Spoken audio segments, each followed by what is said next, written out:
When my stepbrother's knife pierced my shoulder, I didn't scream. I just stared at my mother, waiting for her to move, to care, to do anything.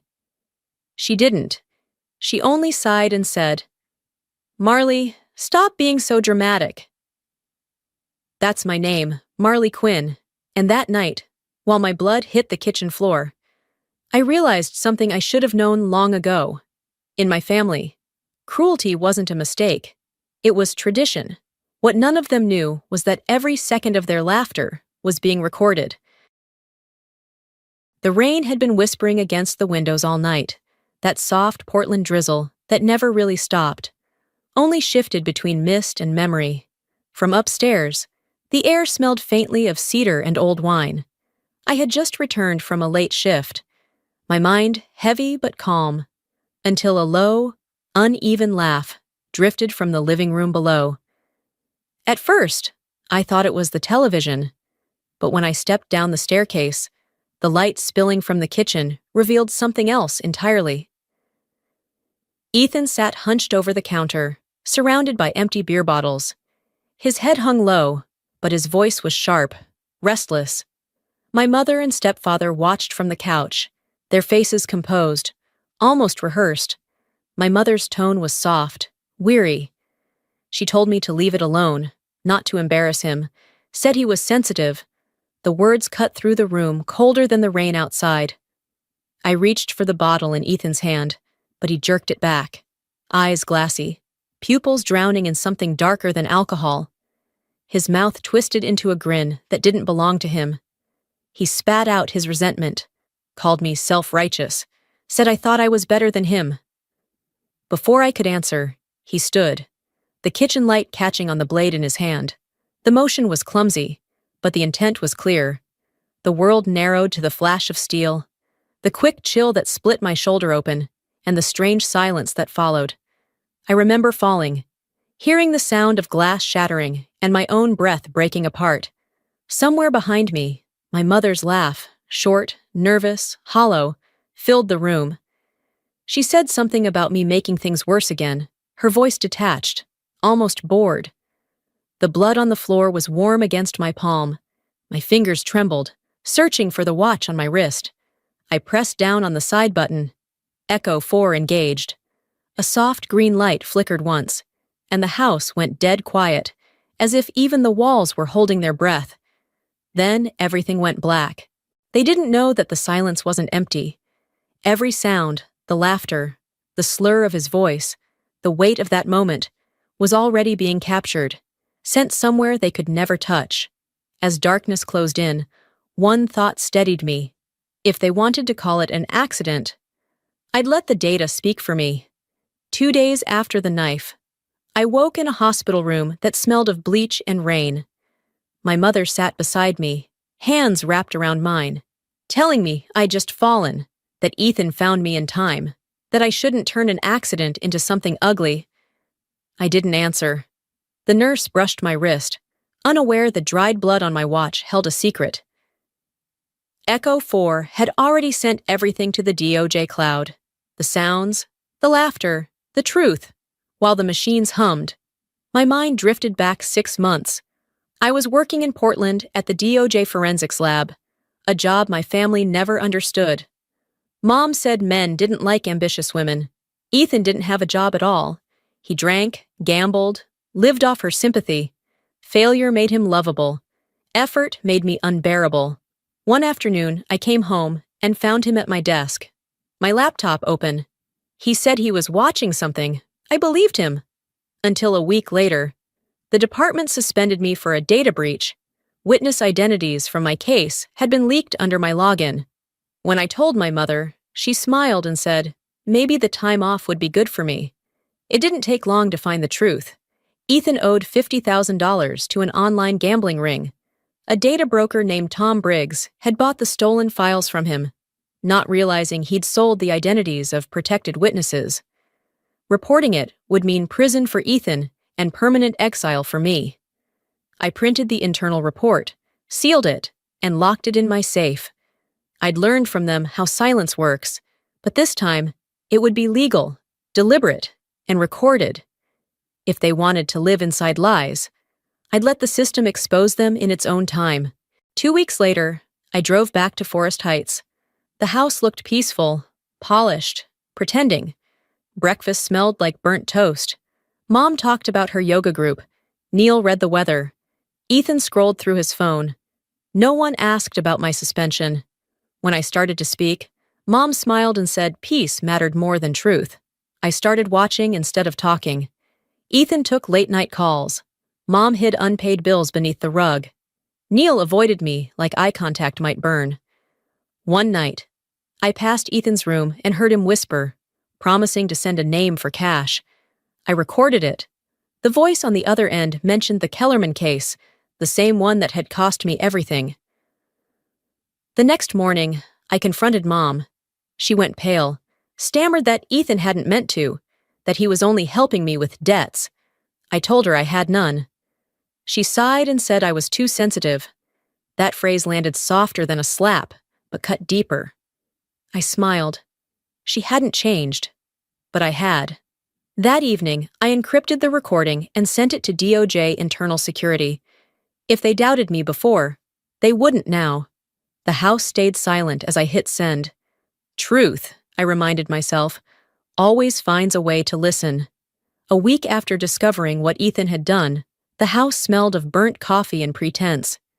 Everyone moved as if under glass. Fragile, rehearsed. At breakfast, my mother hummed softly while Ethan sat at the table, head bowed in false repentance. He said he was sorry for upsetting me. His voice was smooth, too careful. I didn't respond. My fingers brushed the scar beneath my shirt, the silence between us as sharp as any blade. That night, I was sorting through old case notes when a flash of light hit my desk. Ethan was behind me, his eyes darting toward my screen. He said he only wanted to read the news. I pulled the laptop back, and a warning filled the monitor. Unauthorized access attempt, DOJ cloud. My chest went cold. He tried to close it, yelling, but I stood my ground. I told him the system had already logged everything. He threw the laptop, shouting that I thought I was better than everyone, that all I cared about were rules. My mother rushed in, scolding me for making things worse, not asking a single question. When the drive hit the floor, it split open. I picked it up, saw the indicator light still blinking, proof the system had already sent a backup to the DOJ server. I wiped the metal clean and slipped it into my evidence pouch. If no one else believed me, the data would. That evening, my mother said I was tearing the family apart, that Ethan was trying, that peace mattered more than justice. I asked if peace meant pretending nothing happened. She cried, insisting I made her sound heartless. I told her maybe love without trust wasn't love at all. That night, thunder rolled over Forest Heights, and I moved to the couch. The storm was closer than it sounded. The next night, the real storm came. Rain pounded the roof, thunder cracked open the dark. A crash echoed from the kitchen, glass shattering. Ethan stood there again, drunk, his face red and wild. He muttered that I'd ruined everything, that he'd lose it all because of me. I said softly that he'd chosen his own ruin. He lunged, grabbing a kitchen knife. I backed away, but the blade sliced through my shoulder, heat and pain flaring like light. From the living room, my mother's calm voice drifted out, asking me not to overreact. That sound broke something far deeper than the wound. Blood ran down my arm. I hit the floor, pressing the button on my watch. A faint green pulse blinked. Echo 4 active. The system began recording. The scrape of the knife, my mother's laughter, the rain. When the ambulance arrived, she took my hand, whispering that I wouldn't say anything unnecessary, right? I smiled through the blood and said she didn't need to worry. I wouldn't have to say a word. The stainless steel fridge caught the reflection. Ethan's hand. The blade. Her frozen stare. A small security camera above the sink captured it too. Echo 4 pulled the image, sealed it, and sent it away. Outside, sirens cut through the rain.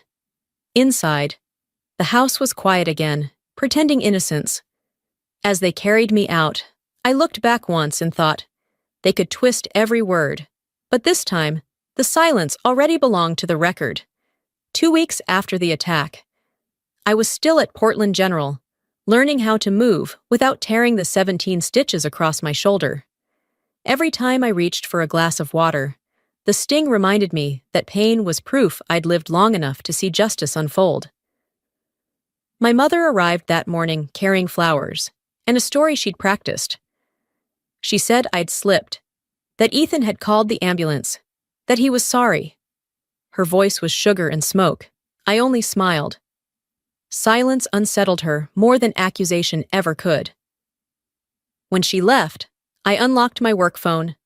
On the screen, Echo 4 incident, active. Uploaded to DOJ Cloud, authorized access, legal division. The file was no longer mine. It now belonged to the state. 3 days later, I saw her Facebook post. She thanked God for saving me from a kitchen accident and begged people not to judge Ethan too harshly. Beneath it, Ethan had posted a photo with his dog, captioned "Family First." I didn't feel anger. I took screenshots instead. Exhibit B for a case already building itself. That afternoon, while rain streaked the hospital window, a woman stepped into my room. Gray suit, black umbrella, and eyes sharp enough to cut glass.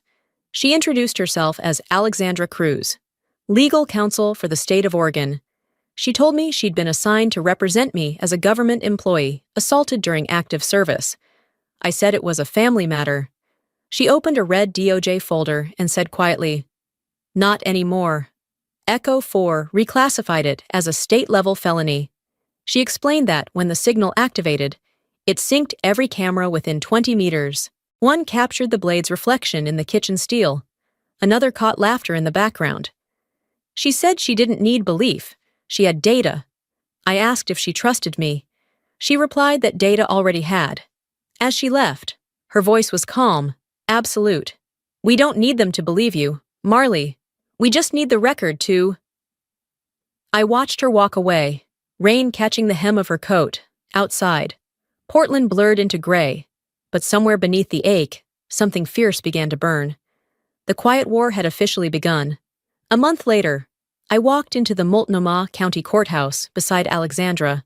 Across the aisle sat my mother, Neil, and Ethan, dressed like repentance itself, guided by a bargain basement lawyer who advertised family peace on morning TV. My mother's voice trembled as she whispered that I didn't have to make this worse. I met her eyes and said nothing. Their lawyer began with theatrical pity, painting Ethan as a caring brother and me as a control-obsessed woman on the verge of collapse. He quoted doctors, invented stress, tried to make me sound unstable. I stayed silent. That was their strategy, to turn my composure into madness. Then Alexandra stood. She laid the red DOJ folder on the judge's desk. "Exhibit Xiao 239E, she said evenly. Echo 4 documentation of the assault on a state employee. The defense jumped up, shouting that this was a family dispute. The judge leaned forward. "A family dispute with a federal seal?" Objection overruled. The room shifted. The judge opened the file and read aloud. At 02:04 hours, Echo 4 recorded physical assault accompanied by laughter from relatives present. You could hear the air leave my mother's lungs. Ethan's knuckles whitened. Their lawyer sat down without a word. The judge looked up, his tone iron. "You called her paranoid? Then I suppose the entire Department of Justice must be hallucinating too." A faint, uneasy laugh rippled through the room. I turned toward Ethan. "You stabbed me once with a knife," I said quietly. "But Mom, you stabbed me with your words my whole life." No one spoke. Even the walls seemed to hold still.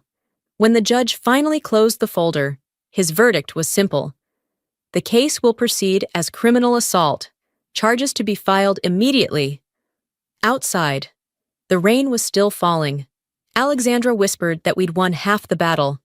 I told her the other half was already happening. They'd built their world on noise. Now, for once, they'd have to sit inside their own silence. The courtroom felt electric, every whisper charged with judgment. Cameras flashed outside, headlines already circling about the analyst whose family secrets had gone federal. I sat at the plaintiff's table, still and composed.